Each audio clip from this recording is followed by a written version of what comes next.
make stuff happen. I'm not gonna sit up here and give you a lecture, well, we're gonna do this and we're working on that. No, we've been working on this for 5, 10 years. You've been out for 4 years and we still talking about the same thing.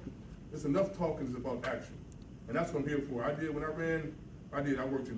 the troubled youth. I ran a homeless shelter. I worked with ex-offenders. I work with mental illness. I work with substance abuse. You know, we talking about housing.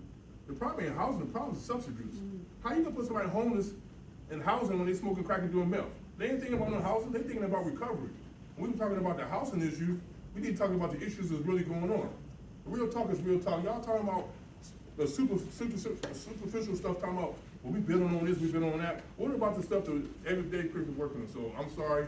Yeah, I'm from the project, Robert Taylor Project, so I know what it is being in the hood. All right. All right. Thank you all. Don't get me fired up. I missed the last 2 times. Y'all need me to talk now. I got a lot to say. You know, it's my turn to talk now. All right. So as we proceed forward, what we'd like to do is give each candidate equal amount of time. So we're going to allow 2 minutes for each person to respond to each question. And the first question will be directed to, I'm just going to call it, let's say this is informal. First question is going to go to Daniel. Yes, sir. And we will forward from there and I'll rotate thereafter. His question. The recently completed South Madison plan intentionally did not address the Alliance Center's redevelopment plan, which could be the single largest development in South Madison's history. That project has the potential for unintended consequences, such as gentrification and displacements of parts of South Madison.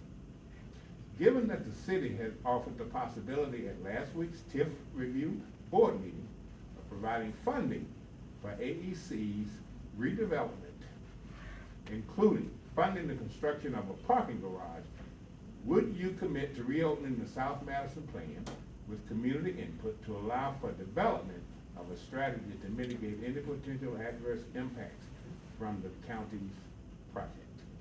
I sure will.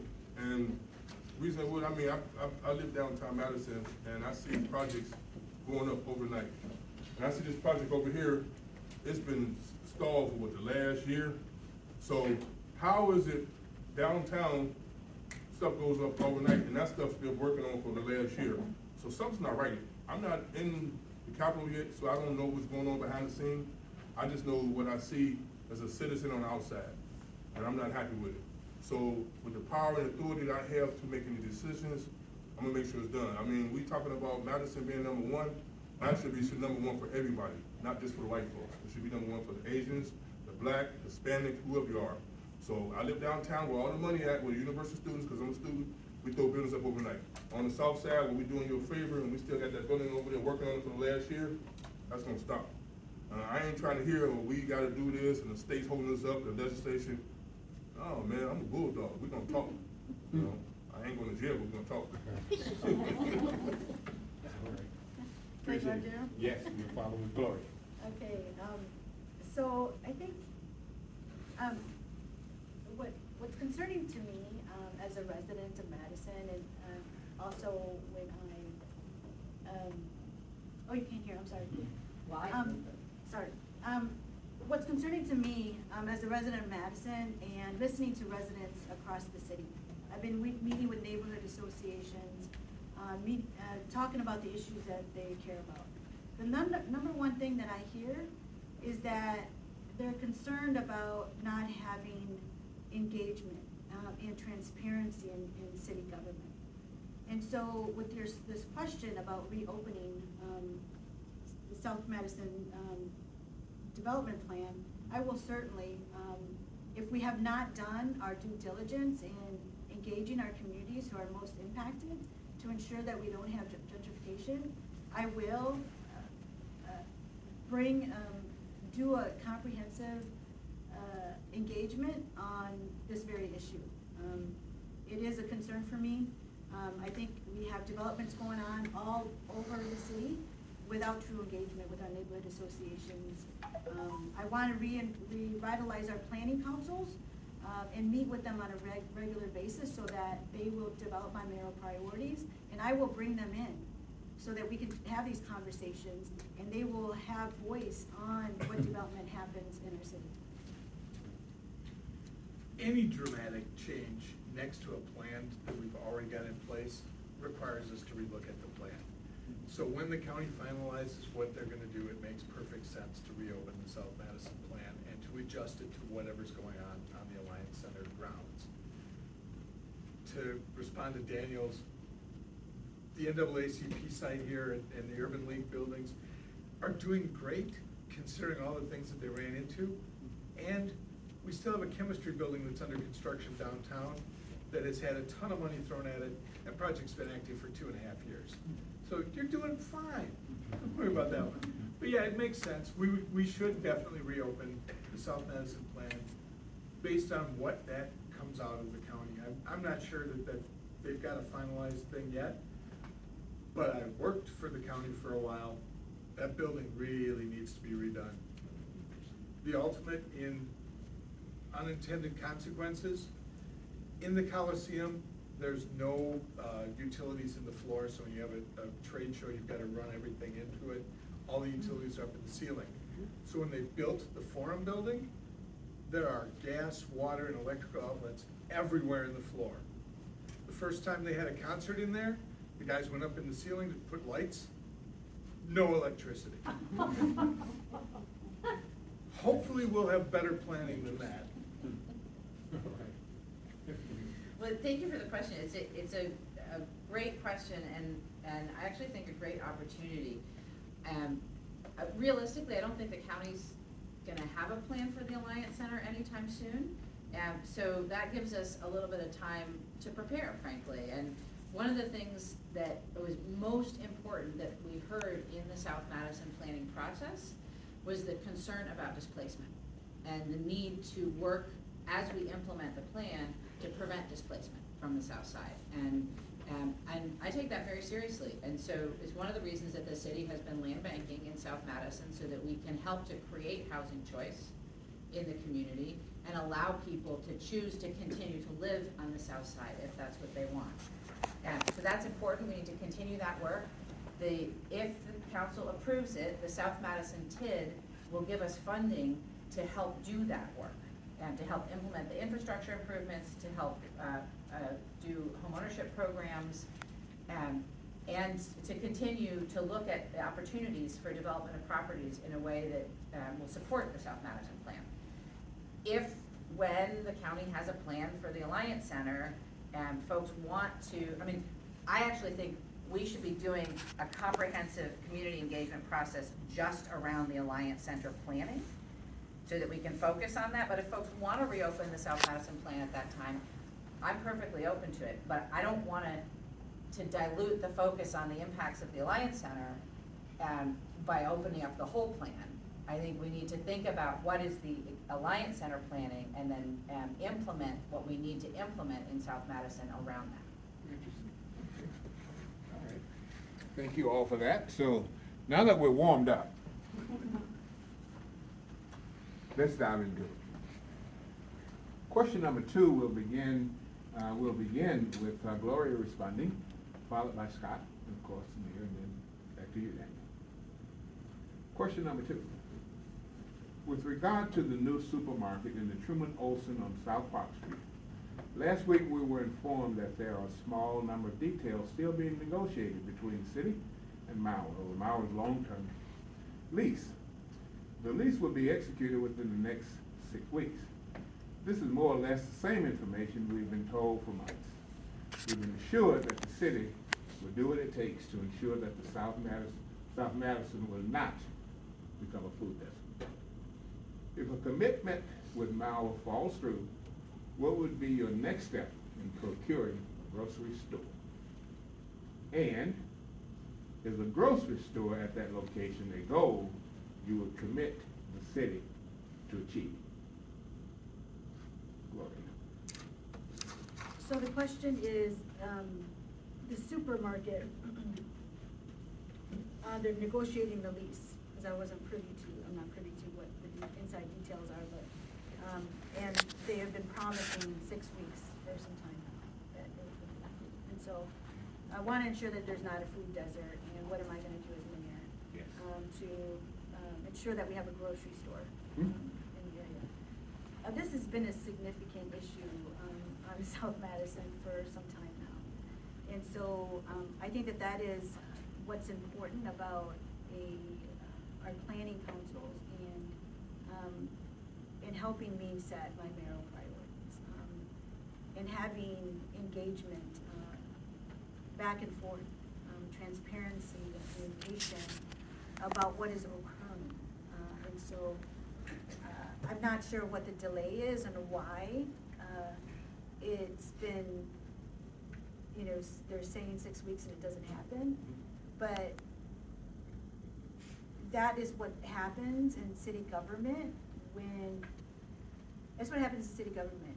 And when that happens, we lose trust in the residents that we serve.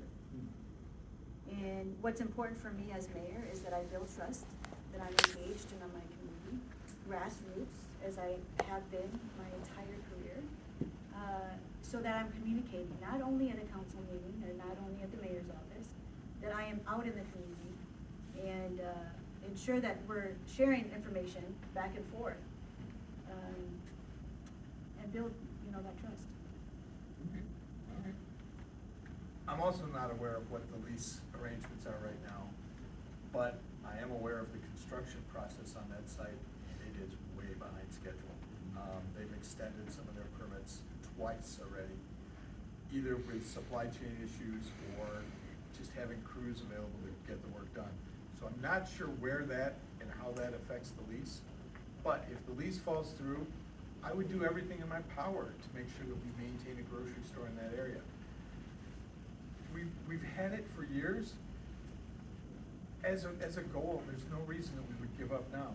The problem is, the city's not in the business of running grocery stores. So we'd have to find a public partner that wanted to go in there with whatever incentive we could give them to make that attractive to them.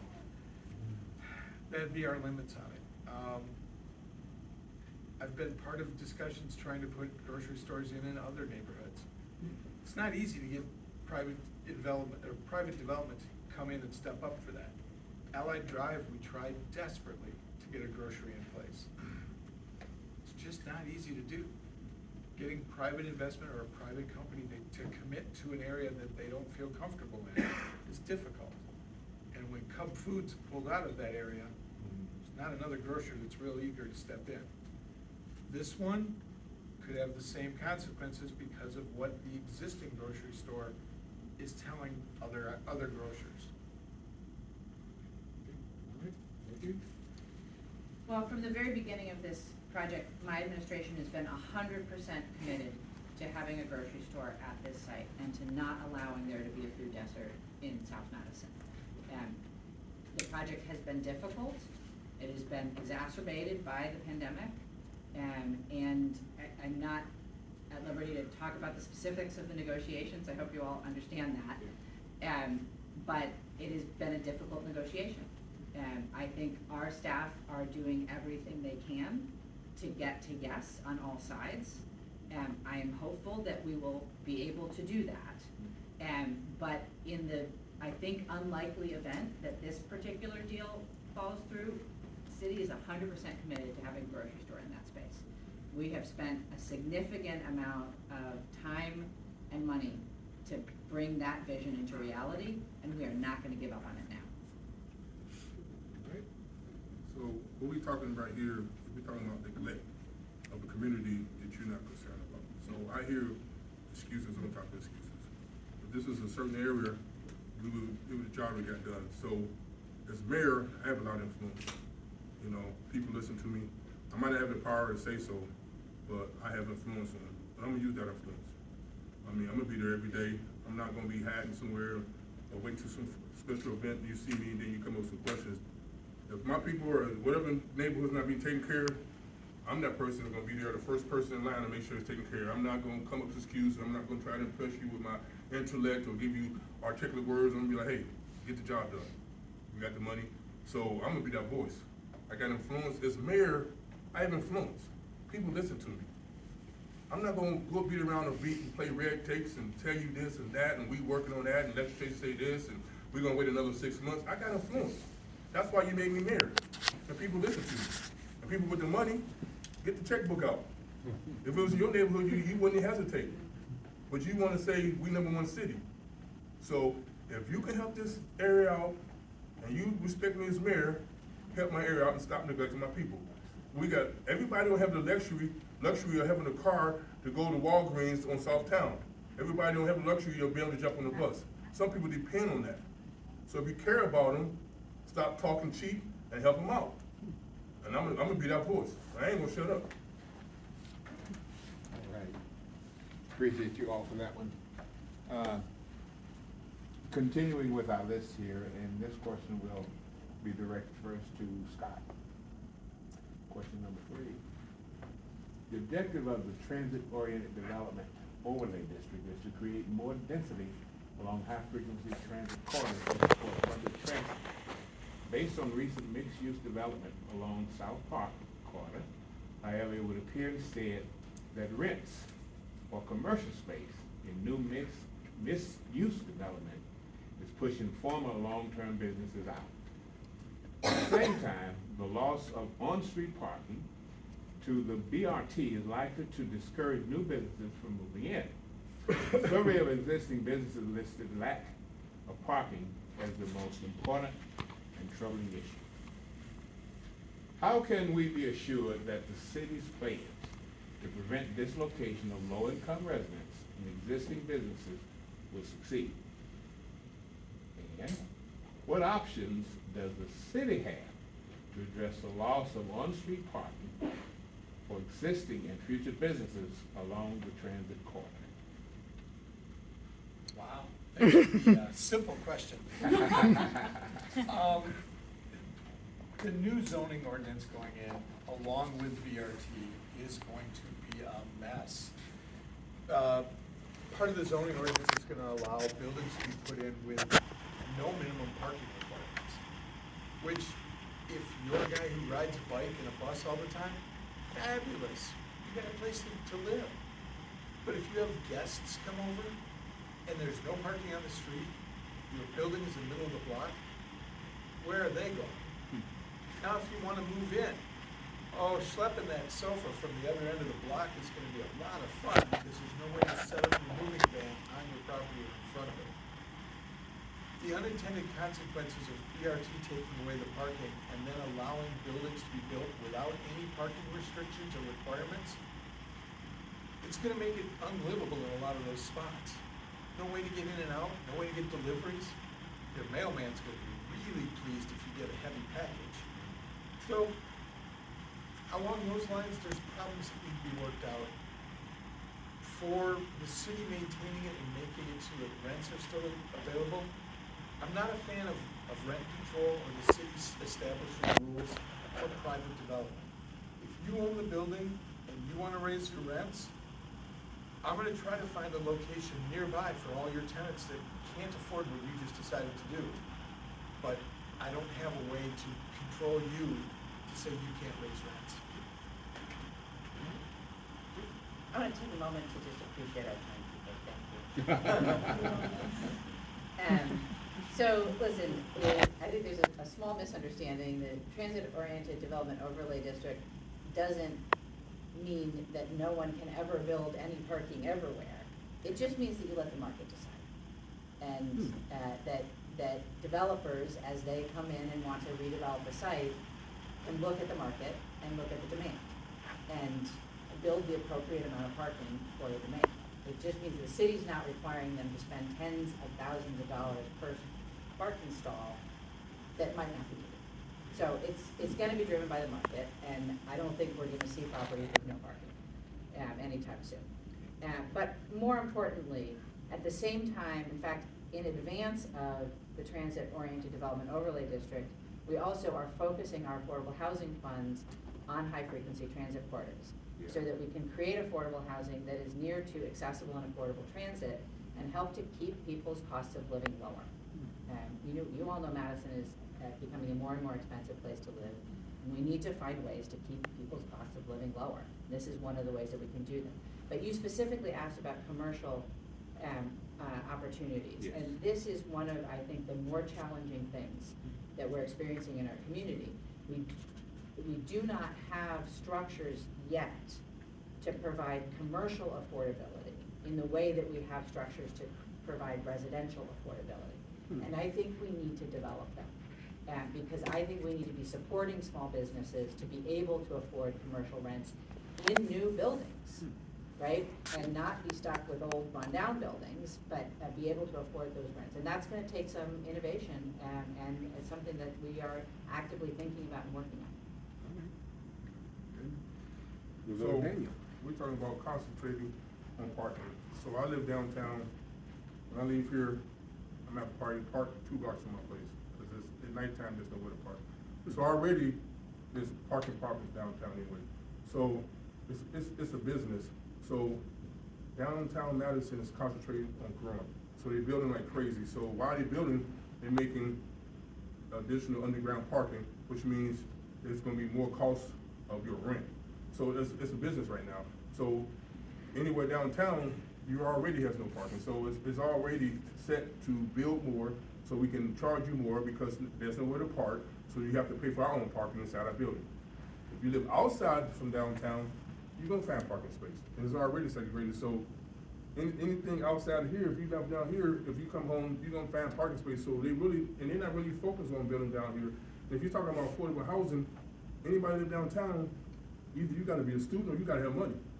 So it's already segregated. If you're not a student, they're not gonna leave you down there. They're gonna be like, cause you gotta have money, cause everything's so much. So when you're talking about affordable housing, if you live downtown, you can't afford it unless you're a student, then you get financial aid. Outside of downtown, certain areas, the south side, the east side, where it's segregated, certain areas is already cheap because they got certain people living there. It's segregated. Cause you can afford to live there, so they're gonna make sure you stay there. So why we worried about affordable housing when you already got a segregated places just for set people to live, cause they only people can afford that rent. But if you live downtown, you gotta have money, cause it's built for that area. Okay, all right. Gloria. You know, I just can't believe that we're doing this to our neighborhoods and our residents. Could you speak up? I just can't believe we're doing this to our residents in our neighborhoods without conducting an equity analysis on how we're gonna have unintended consequences for these decisions. When we develop on South Side or any neighborhood, we should think about our business owners and the businesses that are there, our residents that are there, and build around that. And the TOD overlay district does not do that. That's a problem.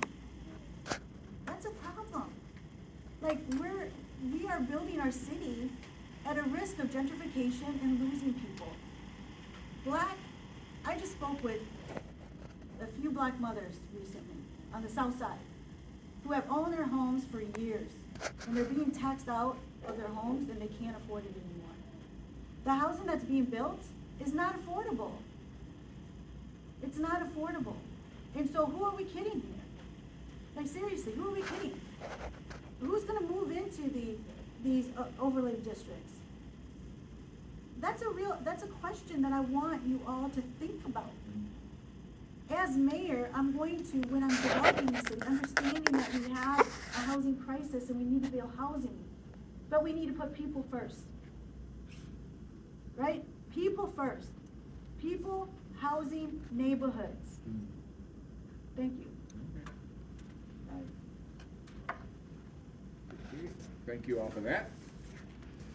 And the next question, continuing, we'll begin with, well, as I said, we're gonna be informal, but we're gonna call you Mayor. Thanks, sir.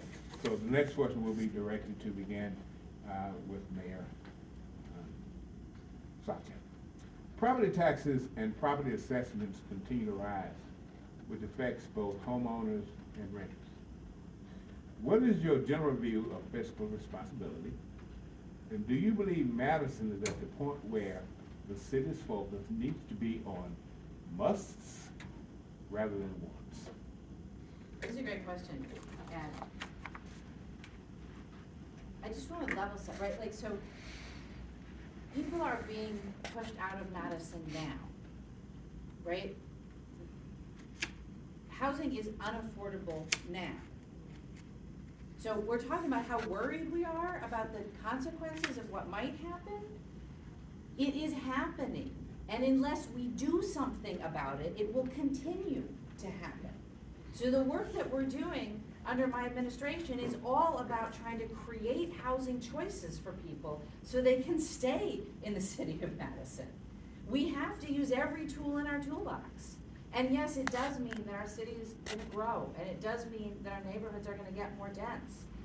But that means that people are gonna be able to afford to continue to live in the city of Madison. And to me, that is a fundamental bottom line question for our city. We do not wanna be a city where only wealthy people can afford to live. So you asked about fiscal responsibility. Yes. We're required to provide a balanced budget at the city of Madison.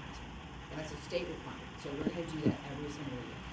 You asked, are we at a place where we have to look at only needs and not wants? Yes, we are, absolutely. The problem is, people don't agree on what's a need and what's a want. So that's part of balancing how you put together the budget.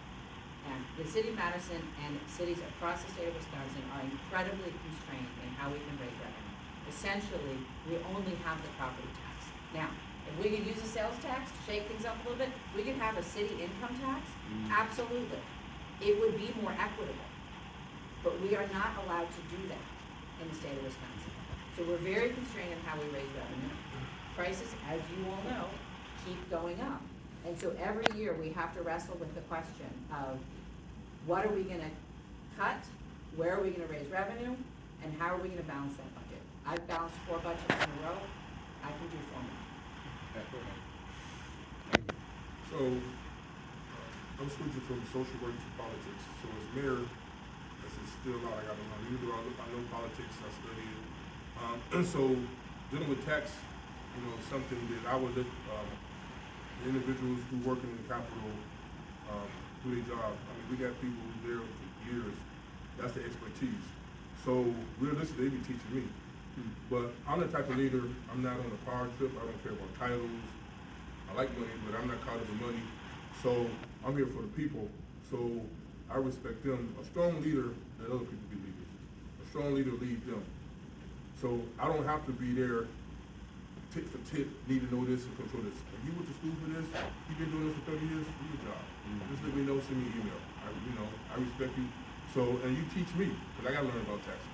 I gotta learn about the politics of that. So I can't come in and put my foot down. I'm not like, no, we gonna do this and that. I said, no.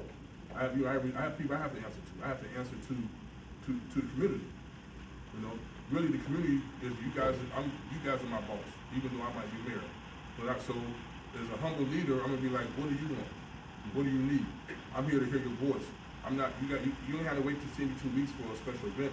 I'm walking the neighborhood every day. I'm walking down State Street. I'm still working out at the Nicholas Center. You're gonna see me. Let's take a picture. Let's get on Facebook and smile and go. So I'm gonna be like, what's your concern? Okay. So you ain't gotta wait till you catch up with me. So as I know the concerns, I can address the situations immediately. And I can go to my expertise and say, hey, that's so-and-so on the street. So we got this concern, how can this be taken care of? Oh, okay, we take care of it. Man, Mayor, I'll see him today, this done the next day. I'm visible, I'm a very sociable person. You're gonna see me every day. Every day. We go work out and bench press together, we do all that. But so I care about the people, when I went to school here 30 years ago, when I played ball for the Badgers, it's like a little small college town. It is, but like now, it's agenda, and it's a good agenda. Madison's growing. Okay, all right. Okay, thank you. So, property taxes. Yeah. We've increased property taxes to 4%. And it's significantly impacting our senior residents staying in their homes. And a single mother, right? I'm a single mother. That's gonna be a challenge, right, for me if property taxes keep going. And we've made some decisions. We have to talk about how we got here. And we need a mayor who is fiscally responsible, who can balance the budget without risking future years. In 1 to 2 years, we're gonna be in deep trouble. Because my standpoint as mayor is, we don't need big things. We need equitable things. That's what we need in this city. And so, the significant investment that we are putting into the bus rapid transit system, that we're gonna be investing, right? We got some federal money, but we have to keep it going and operate it. That's gonna put us in a huge budget deficit. And who's gonna pay for that? And so, we're gonna have to cut something. What is it gonna be? City services? Not under my watch.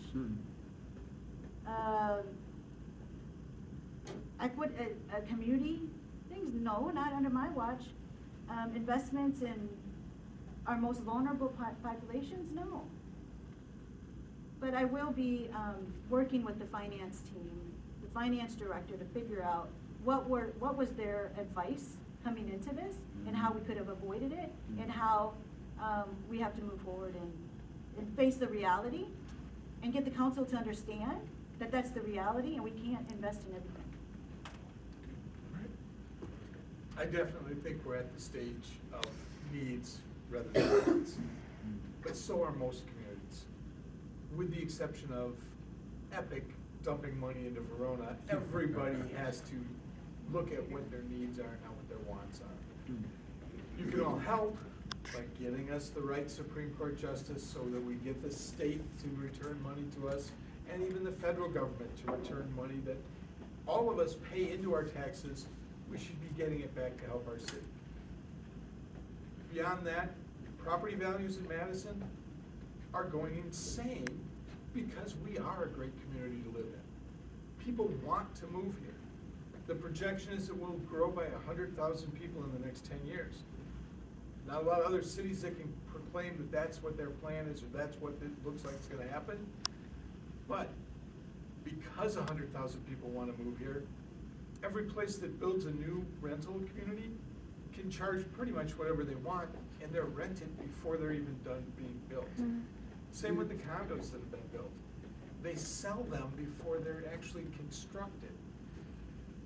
I don't know how, as a mayor, you can control that, other than if they take city money to do their development. We can definitely require that they provide low-cost housing and more than what the zoning requirement is. It's the only option that we've got that I can see. But as far as needs and wants, we're not the only city that's there. It's gonna be a tough budget for the next couple of years for everyone. Really appreciate that. Continuing on, we'll begin this question round with Gloria. The John Nolan waterfront designs have an estimated price tag of $150 to $250 million. Is this project a must or want? What benefits will this project actually produce to the city as a whole, other than adding to anticipated tourism? That's a really tough question. So is it a want or a need or a must? So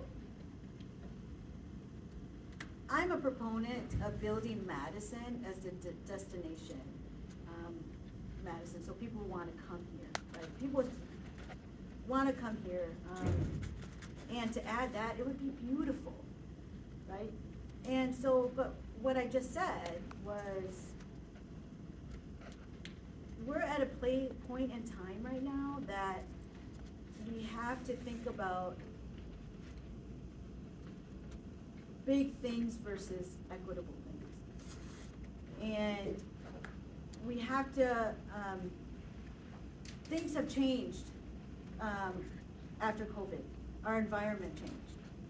I support economic development. It is important what the John Nolan Drive will bring. And I want it. It would be beautiful for Madison. Growing up here, it'd be amazing. But I don't think at this point in time where we're at, in trying to bring back our economy and invest in other things so that we are bringing us back post-COVID, I think that that is, a priority, it's a hard decision. And I don't know how much the investment would be, from the city side on that, but that is something I would have to take a look at.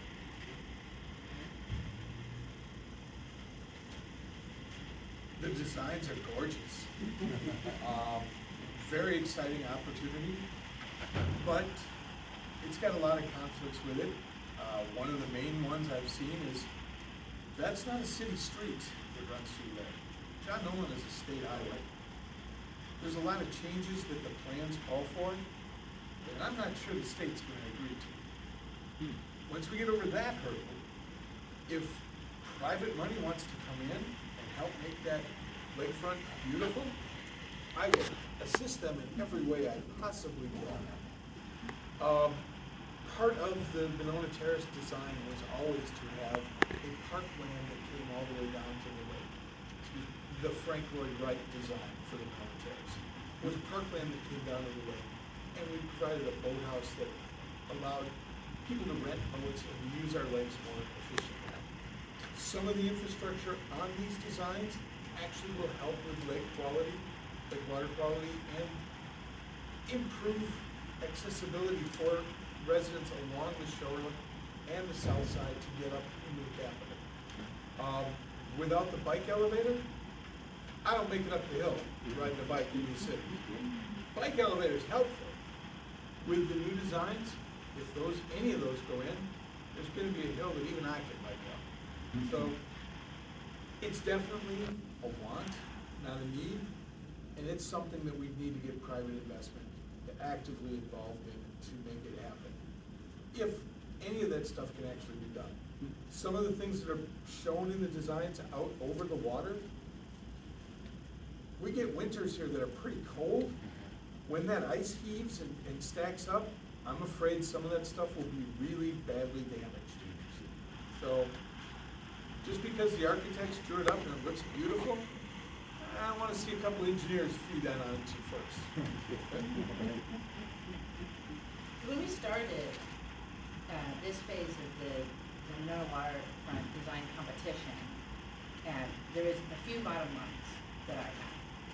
It had to take into account sustainability, and it had to take into account the existing transportation infrastructure, and the coming projects to redo the John Nolan bridges. And absolute bottom line, it had to increase access for our entire community to the waterfront in an equitable way. So those were the instructions to the folks that competed to get to this point in the design competition. And I emphasize that because we are not at the end of this process. We are only partway through this design competition. These teams have presented us with the pretty exciting visions. The committee has to make a decision and choose one of the teams to actually produce a master plan. There's a whole nother phase of community engagement coming to understand what we like about these and what we don't like about these, what we want to keep and what we want to throw away, and what should be in the final master plan. Then we have a master plan for the park. Most of our parks have master plans. You know how long they take to implement? We're talking 20, 30 years, right? So it's not like we have to come up with $150 million tomorrow. It's a process of implementing over time. And yes, there's already a group of private folks who are actively raising money to make this vision come true someday. And there's plans for how we will fund the parts of this that are needs, which have to do mostly with the transportation infrastructure. And we'll let the private folks fund the parts that are wants. Okay, so just to be clear and to close it out, from your perspective, you would put it over in the want or the must? It's half and half. Okay.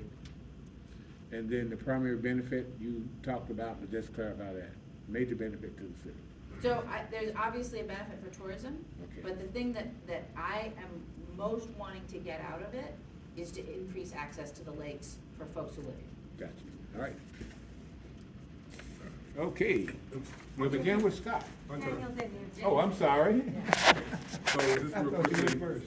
I mean, I'm never gonna, deny, Yes. economical development. Business, you know, they to make the world go round. I'm not gonna get in the way. I'm gonna come in as professionals. You know, when you're dealing with politics, it's about relationships. And if they like you, they wanna work with you. And you bring in the best developers. If they be like, "Nah, man, I ain't dealing with that person, man, they a trip." Hell no, I'm taking my business elsewhere. But you know what, I like them. Yes, I'm gonna bring my money here. So I'm gonna be that mirror that's everybody like, drawn here. I'm not gonna, the business people coming here, cause Madison's growing. We can't be like, we can't let them, no, let them come in, that draws other businesses, that draw other people. Why you think Seattle grew so big? Because they came in there, this is a beautiful city, there's out there, we still gonna preserve the historical parts, we still gonna let people have their little gardens, but we're not gonna interfere with that. But they wanna come here, let them come here and let them like this, and they be like, man, that mayor cool, man, yeah, man. He a Badger player, he got a press box to the Badger game, we going to get drunk and hang out, yeah, we going. I wanna come here, so I'm a welcome, they gonna like me, I'm not gonna piss them off. I'm not gonna say, I'm not taking my money there, that person tripped. They're gonna wanna come here because they gonna like the mayor. Done. All right, okay, excellent. All right, just continuing. Scott, you get the first crack at the next question.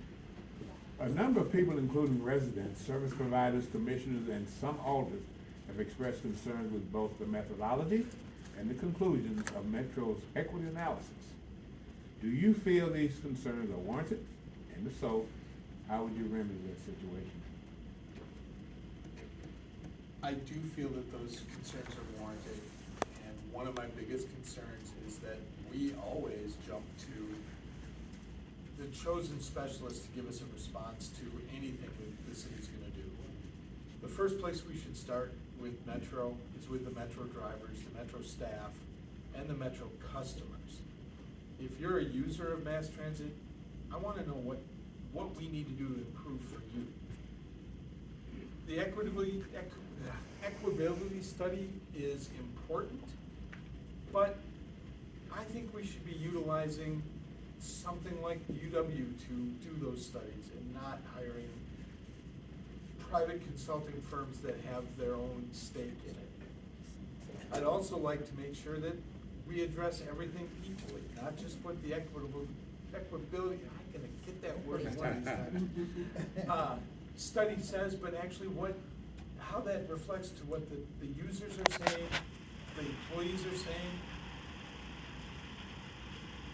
We need to balance it all together and make sure that what we're doing will work for the citizens of Madison by using the information from the citizens of Madison.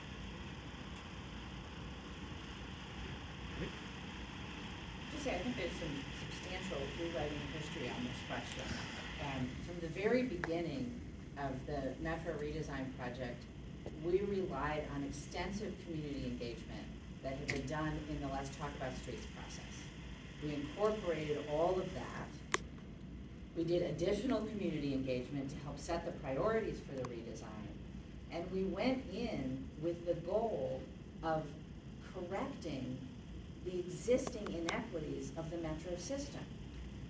Right now, with the existing system, people of color and low-income people have longer commutes, and they have to transfer much more frequently than white people do. That's not fair.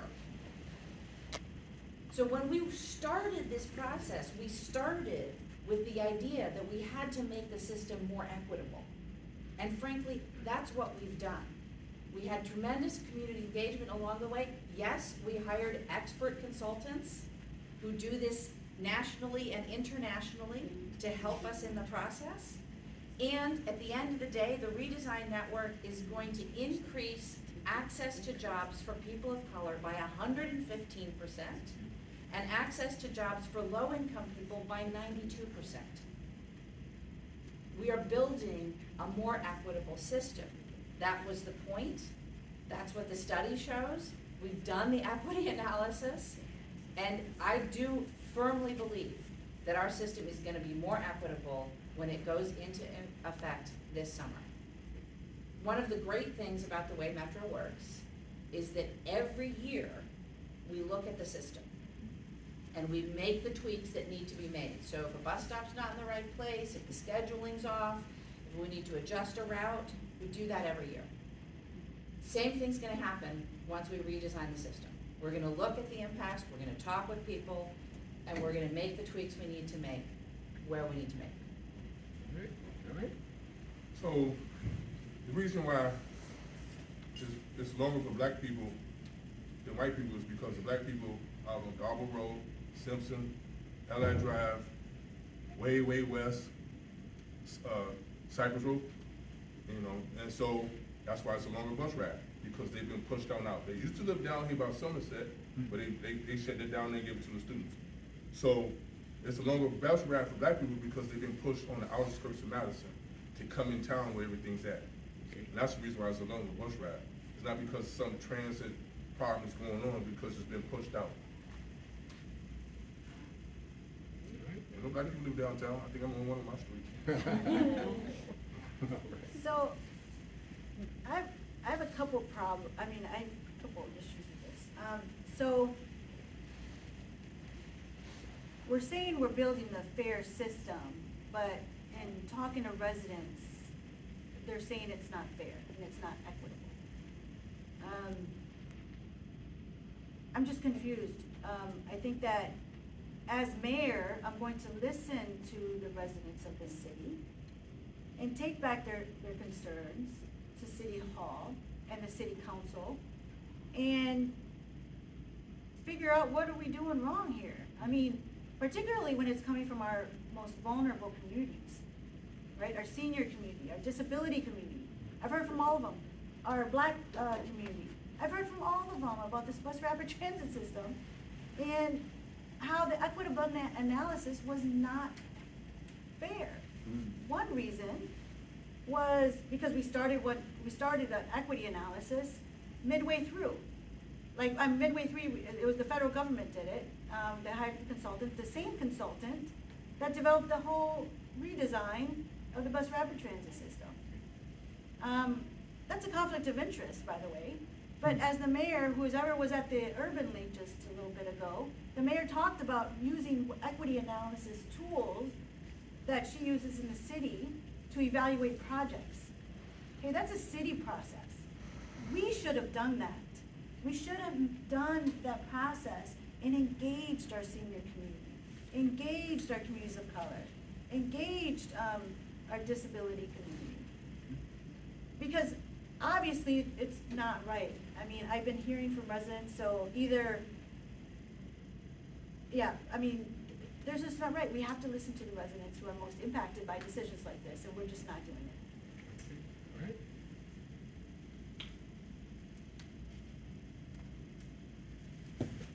All right. Okay, as we move down the list and we're beginning to come to the end of the questions, I just want to interject that this is the last, no, that's two more written questions. But after those, what I'm going to do is what my professors in UW class would do, especially political science. At the end of the class, he would ask this question: did you all hear anything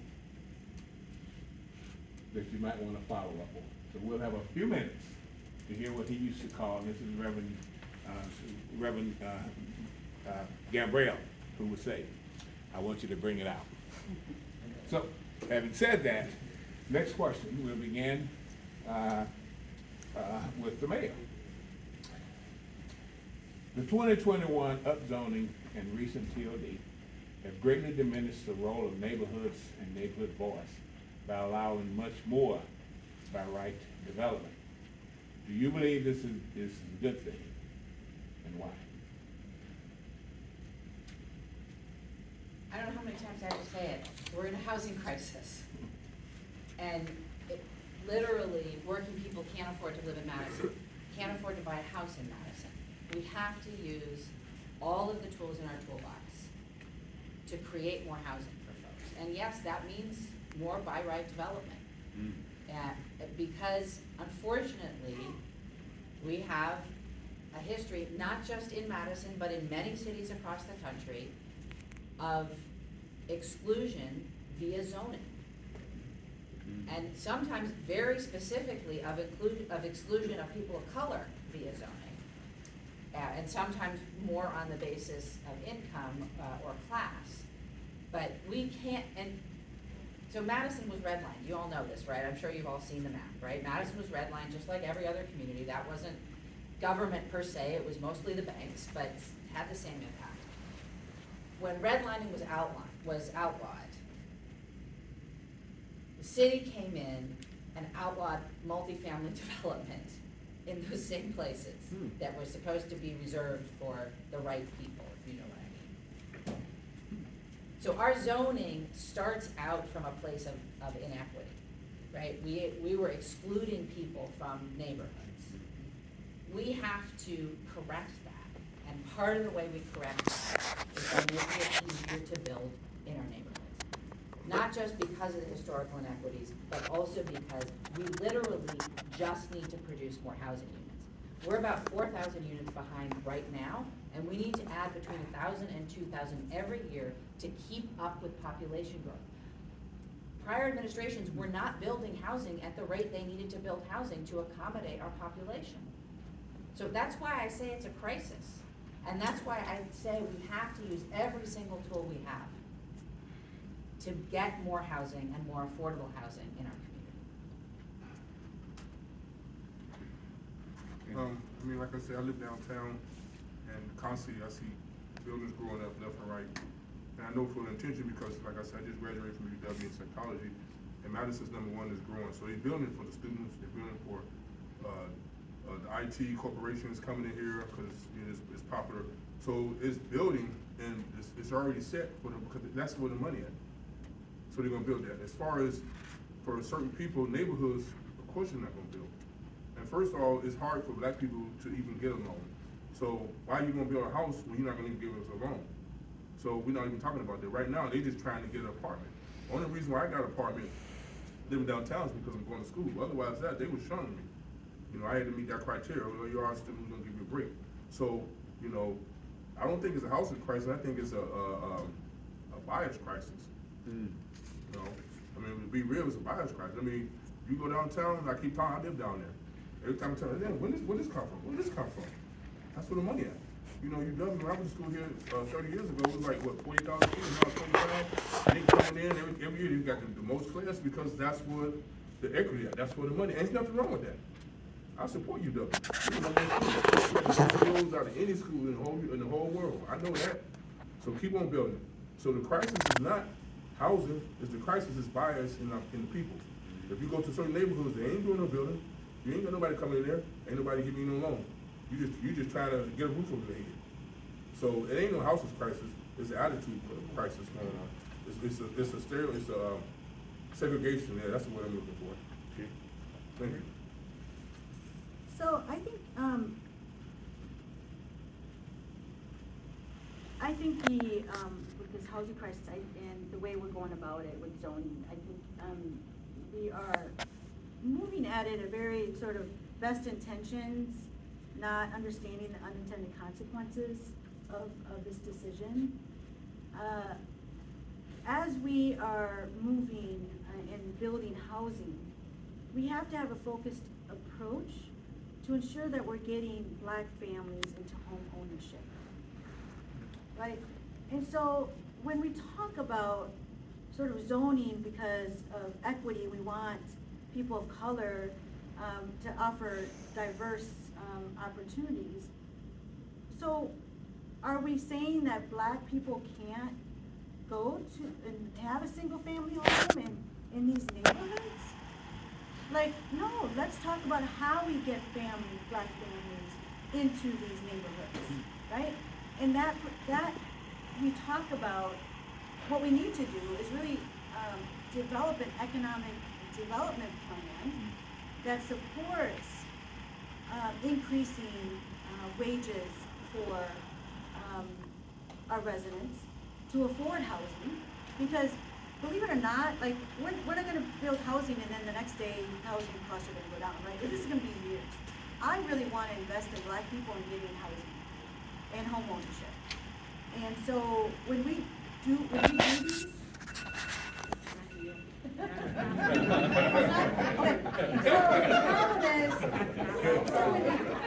So, from my experience, what happened downtown Madison is developers started to buy property. And so they started renting to students. And we lost multifamily homes. And so what happened there is we lost schools. So it has an impact, a cycle that have unintended consequences. And so we just can't be so narrow on saying we're gonna do zoning changes without understanding the implications of it in the long term. One of the challenges of the zoning change is that the people who currently own those homes that are now an opportunity to change them into larger multi-unit buildings, they don't have the money to do that development. They've got their money tied up in that home. So what's gonna happen is they're gonna sell that single-family home to a developer that's gonna build a multi-unit that's zero lot line all the way up to the edges of the lot that nobody's gonna be able to afford to move into again. It's not gonna be the people that actually live in these homes that are gonna benefit from the zoning change, other than they're gonna be able to sell their homes for a higher price, which is gonna raise everybody's property values again and increase everybody's taxes one more time. The desired effect of being able to provide more housing is a great idea.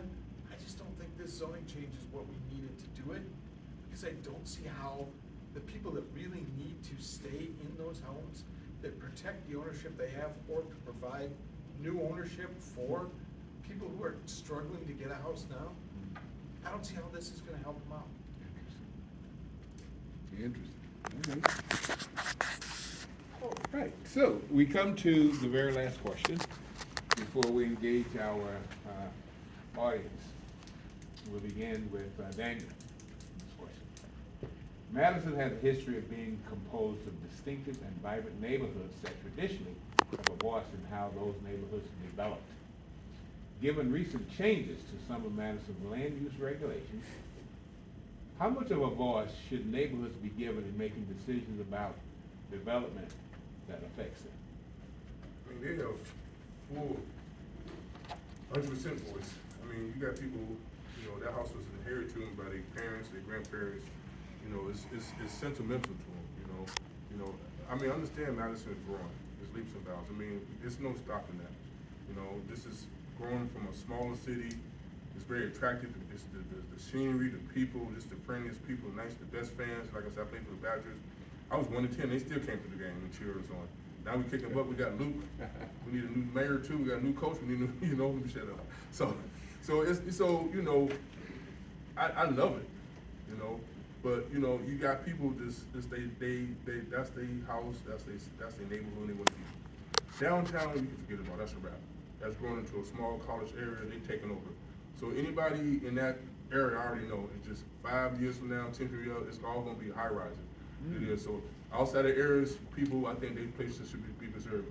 So, but people, that's to their heart. I mean, as mayor, you ain't gotta come to the Capitol. I'm gonna come to your neighborhood. I'm gonna knock on your door.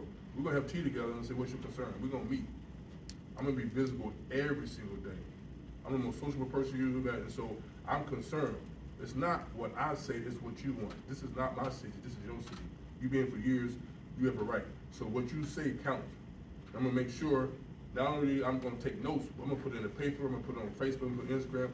These people have this concern so that everybody know about it. So it's not gonna be a secret, it's gonna be exposed. I'm gonna put you on blast. Okay, all right, thank you.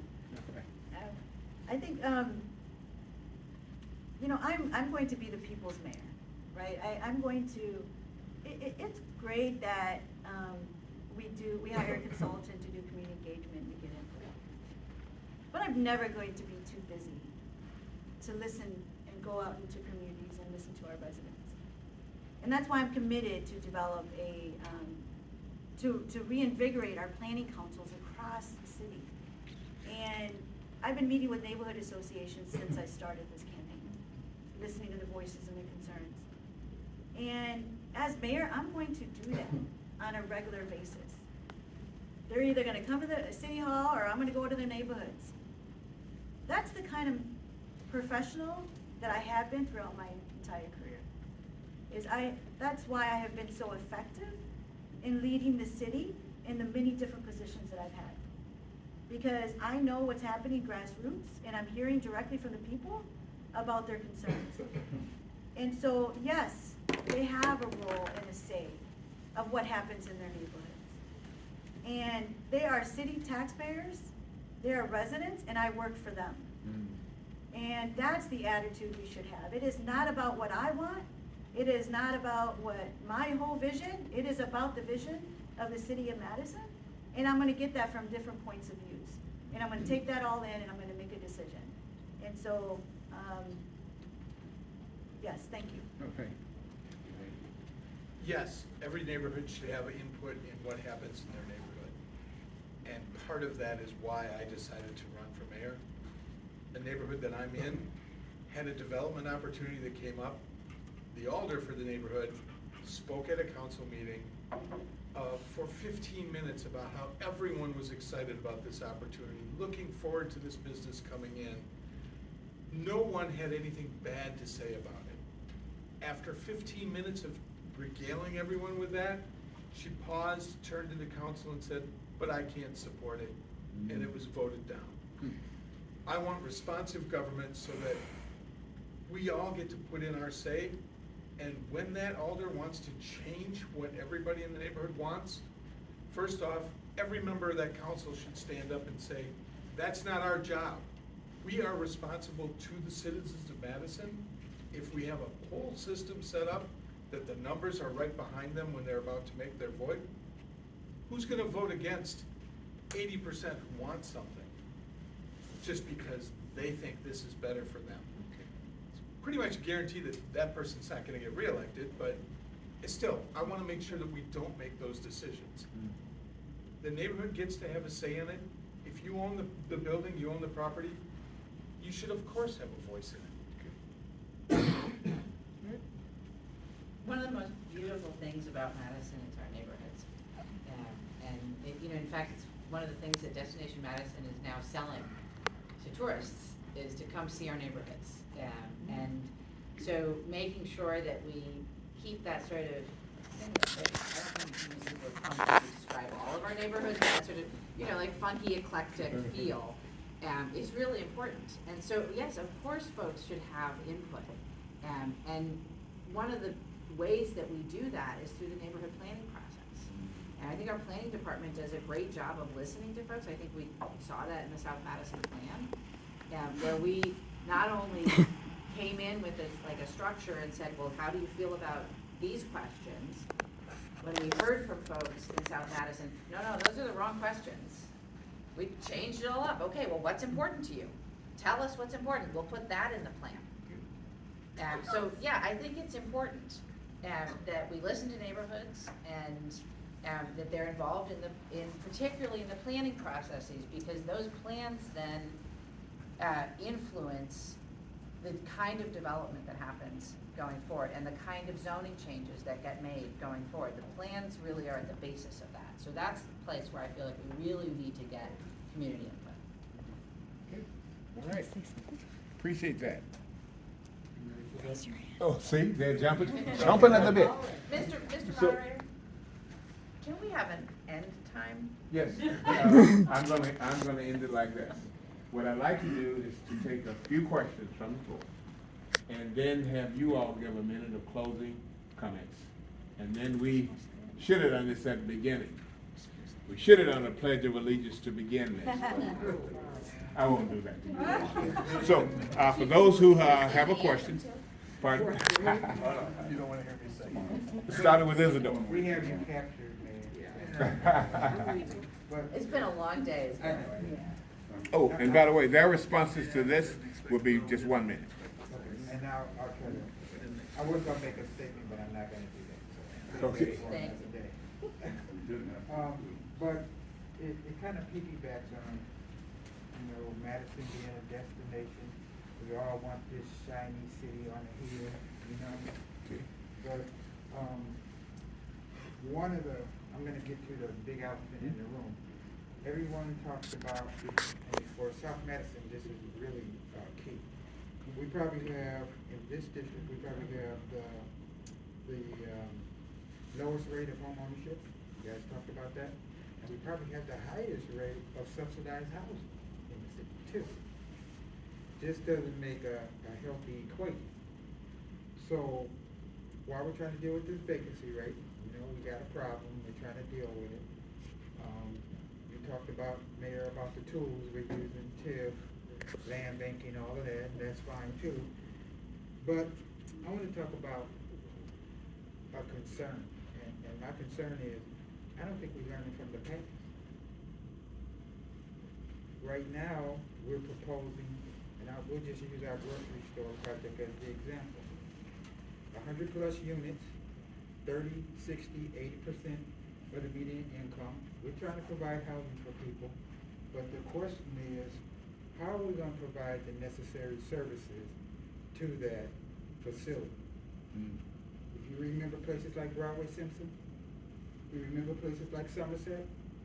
Do you remember places like Allied Drive?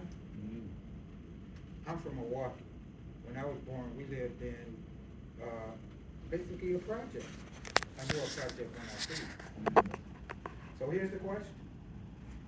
We gotta deal with this vacancy problem, but I don't think the high density projects are something that we're gonna benefit from if we don't provide the necessary services to those facilities. We're gonna repeat what we've been through before. Then 20 years later, we'll be thinning them out. And so I wanna know from this panel, how do you plan on addressing that? Because we need to be doing smart development, not just build as fast as we can, get as many people as we can, and then what do we have? So I'd like to get an answer to that question. So 1 minute each, beginning with Daniel. Well, we got issues, low income problem areas, you got a problem with drugs. I'm gonna have a day against drugs, fight against drugs. I'm always gonna support the police. We're gonna stop panhandling at these major intersections because that draws other homeless people and that brings more drugs. And we're not gonna have this in the city. So we're gonna work on all those stuff. Elvin's gonna work full time. I ain't with that part time stuff. So we're gonna come together in communication and want. We're gonna let the city build.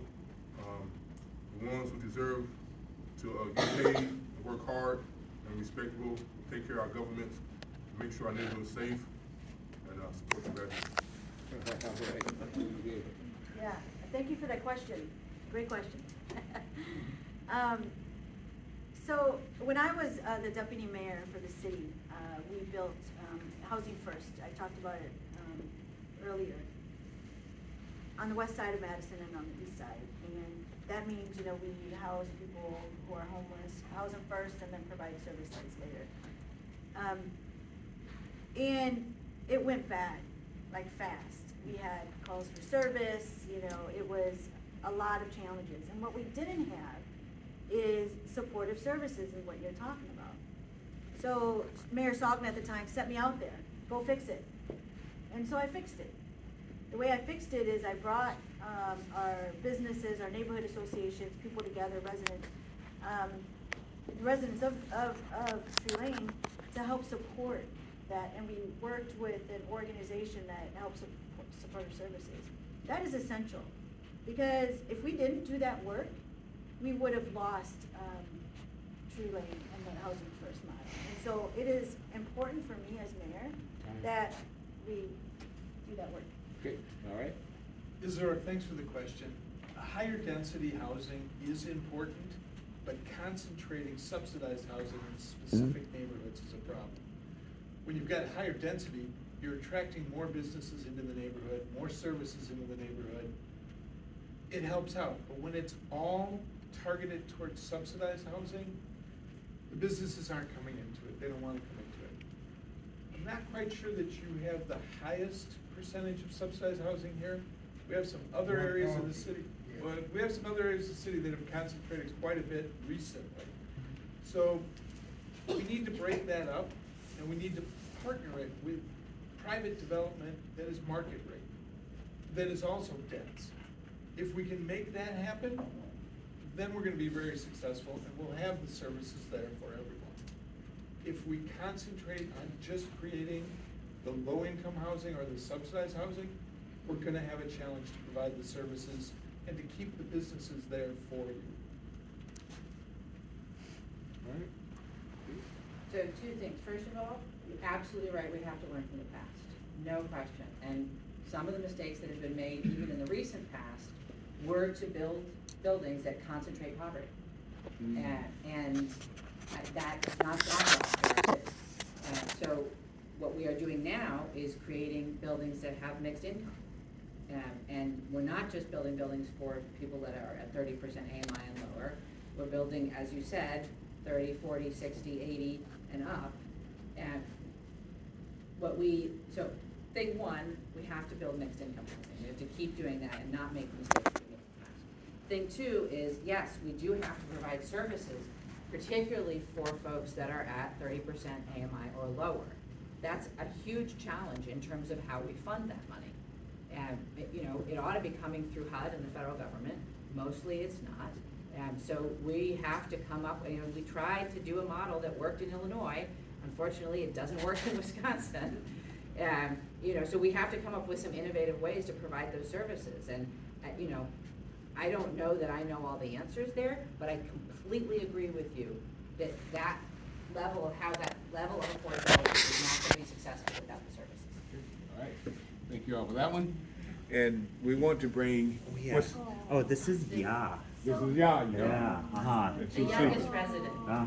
You got it. So I take the bus a lot, and I take the bus a lot, and I often take her with me, and thankfully I wasn't with her yesterday.